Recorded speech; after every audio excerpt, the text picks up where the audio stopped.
Google Nexus 5, available November 2013. The Google Nexus 5 is the replacement for last year's Nexus 4 smartphone, and once again Google have partnered with LG to come up with a desirable device which will be the first Android 4.4 KitKat device to hit the market. This is a 5-inch smartphone with a 1080 by 1920 pixel Full HD IPS display with a Gorilla Glass coating.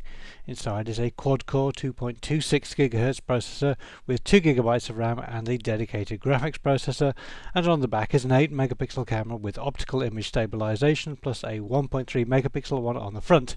Internal memory is either 16 GB or 32 GB, but it is not expandable.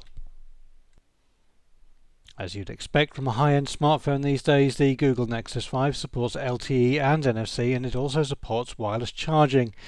In addition, it supports a wide variety of 2.4 GHz and 5 GHz Wi-Fi standards plus Bluetooth 4.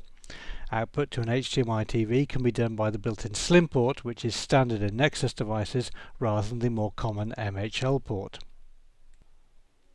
Inside is a 2300 mAh battery, and the Google Nexus 5 measures 138 by 69 by 8.6 mm and weighs 130 grams, making it a bit slimmer and lighter than its predecessor.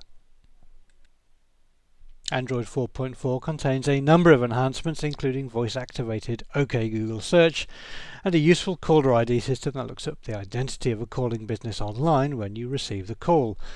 And as with all Nexus devices, you can expect to be the first to get new versions of the operating system and also have a handset unencumbered by crapware. If you are familiar with the LG G2, then you might notice that the Nexus 5 is a pretty similar device. The Nexus 5 has a slightly smaller display but is still Full HD and only has an 8 megapixel camera rather than a 13 megapixel one. The LG G2 also scores with a larger 3000 mAh battery, which is always useful, but then the G2 retails for about €100 more. The Google Nexus 5 is available now in some markets through the Google Play Store for around $349, €349 or £299 for the 16GB version, to $399, €399 or £339 for the 32GB version in black or white colour schemes, with wider availability worldwide happening during November.